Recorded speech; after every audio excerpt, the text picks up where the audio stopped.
El Consell Comarcal del Baix Ebre estrena el logotip i ho fa de la mà d'alumnes de l'Institut de l'Ebre. Durant els darrers mesos, tècnics de l'ens comarcal i alumnes del centre han treballat conjuntament en la creació d'un logotip més modern i proper a la ciutadania.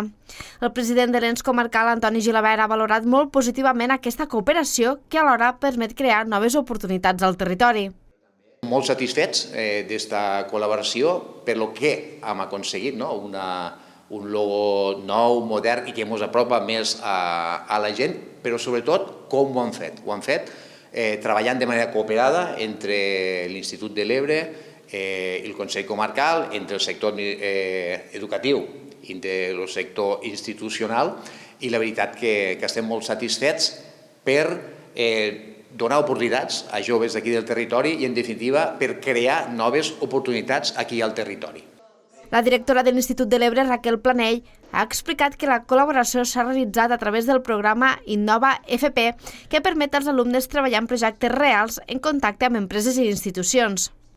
Només guanyen els alumnes en aquest cas, penso que guanyem tots. El Consell Comarcal també ha guanyat molt perquè s'ha pogut alimentar d'aquest talent del territori.